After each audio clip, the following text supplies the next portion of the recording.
Good evening.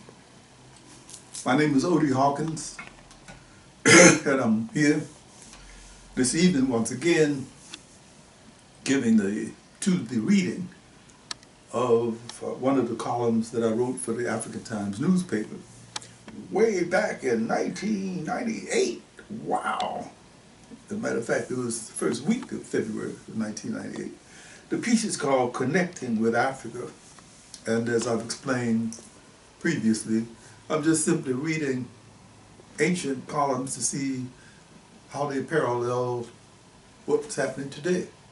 And strangely enough, a lot of stuff, what was happening then hadn't changed. So here we go. This is called Connecting with Africa.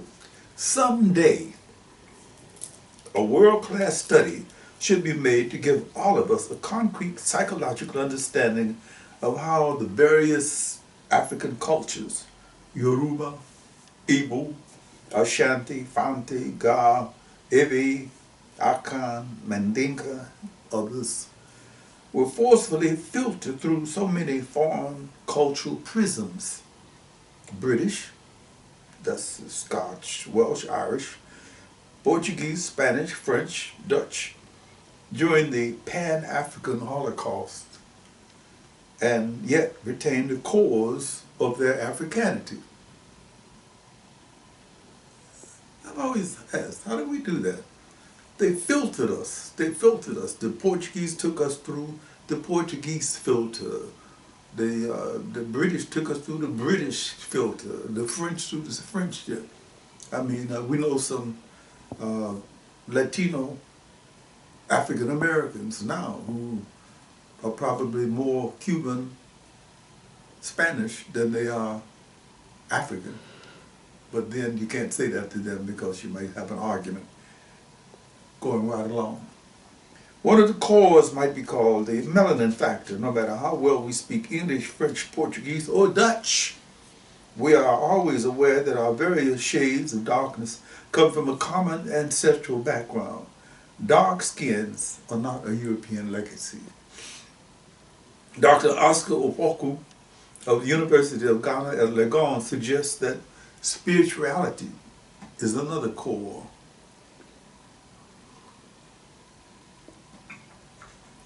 There are many people, both African and non-African, who would dispute what I am saying, but I will continue to say it anyway. I believe that the African sense of the spiritual is largely responsible for Africans surviving the Holocaust, all of the Holocausts that we have suffered. How else can one possibly explain how people locked into chattel slavery, animal slavery, could survive? The African Holocausts are of such magnitude that it is immeasurable. How many were actually enslaved? How many died during the Middle Passage? How many were worked to death? We will never know. What we do know is that those who were enslaved have survived, and many are thriving incredibly after such an ordeal. They were able to survive by appealing to one of the deepest fountains of spirituality in the world, African spirituality. In all of the places where our people were enslaved, we held on to spiritual values and forces that gave us the will and the strength to endure the unendurable. In Brazil, we call it candomblé, umbanda, macumba, catimba. In Cuba, Santeria, Shango in Trinidad, Venezuela, Obeah, Poco in Jamaica, Barbados, Voodoo in Haiti, and I call it a master stroke of African-American public relations, the religion in the United States. This African sense of spirituality co-opted the demeaning Christianity that was spoon-fed to us to make us docile, subservient. As you can see from a visit to any African-American Christian church, we have taken what they gave us and turned it into something else. Something else.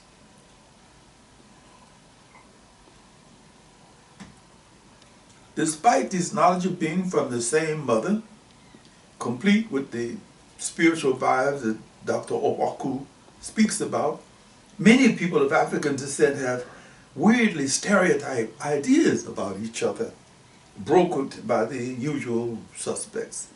Jamaicans are clannish and stingy. Brazil has the largest concentration of black people in the world outside of Nigeria. Brazilians love to party too much. Haitians are superstitious. Africans can't run their countries correctly. African Americans can't get it together. And if you are of African descent and you've read a little of Wolo Soyinka, Osamani Sembani, Dr. Francis Cress Welshing, Chinua Achebe, Langston Hughes, James Baldwin, Toni Morrison, or whoever is doing the current reality check, you will know that racism, as predicted by W.E.B. Du Bois, is the steel veil of the 20th century. Well, we're into the 21st century now, so. And it doesn't look as though it will be lifted in the 21st century.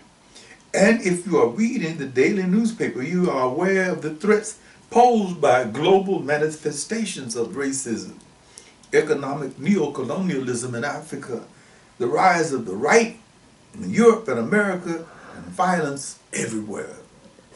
We will, of course, overcome neo-racism in much the same way that we overcame the old racism, by all of the means at our disposal.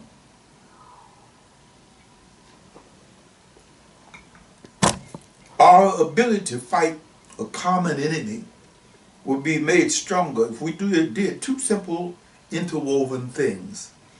Continental Africans must become more aggressive in their appeals, alliances to Africans in the diaspora. No African country has ever opened up a ministry of the diaspora. Jamaica even called, "Come home, man."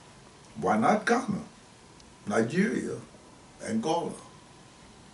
Creole Africans, diasporans, must be made to understand that Africa is a barometer of our self-esteem. If we are of African descent and we don't take pride in that fact, who will? Who should? It isn't enough that we should celebrate Kwanzaa and swathe ourselves in kente cloth every February. We must look at Africa as a place to invest time, study, energy, money, and soul. The rewards for both sides will be priceless. We definitely need to make a greater effort to have the kinds of cultural exchanges that reinforce the bonds of heritage, rather than continue to feed on the negative mindsets that many of us have, the us and them syndrome. Mr. Ralph Vernon of Compton, California, has suggested it wouldn't be a bad idea to have at least 2 African daughters-in-law in every African-American family, or sons-in-law, and the same for every African. Sadly, he admits it might be a bit more difficult to persuade many African-Americans to move to Accra, Lagos, or Luanda. African schools, beginning at the primary levels, should have mandatory African-American/Caribbean studies departments. In most African schools, there's an appalling lack of knowledge and understanding of Africans in the diaspora. While teaching, it's true story.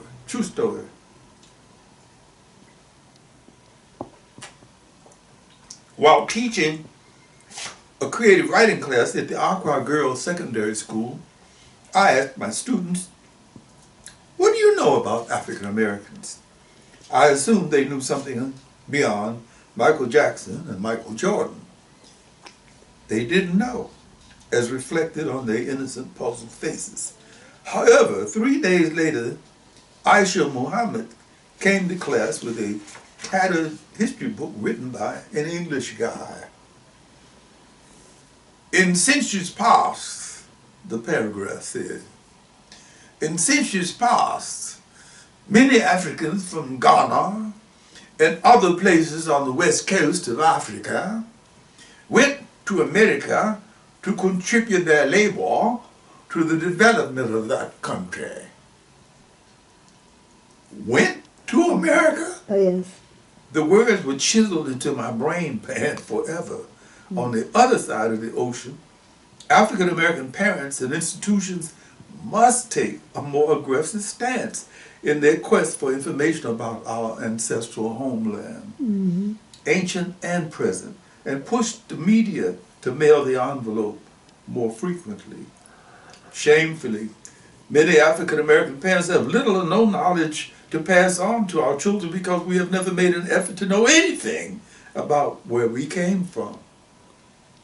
At the end of the day, the Pan-African Holocausts, one of the greatest tragedies to happen on earth, should leave every thoughtful person of African descent with a collective racial ori.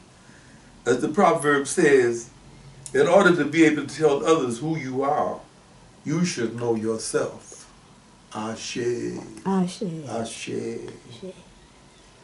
So that one is one that happened, as I said, first week in February, Black History Month. Got it. Well, thank you, And, Odie Hawkins.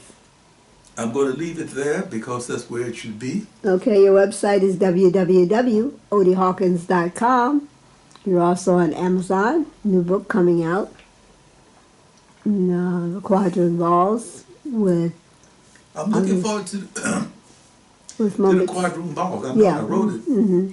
But recently I've discovered a couple of people who become very interested in some ancient books that I had published by Holloway House and beyond. Mm-hmm. And they are now about to archive these books at Princeton University. Yes, yes. I won't mention any names till the deed is fully done.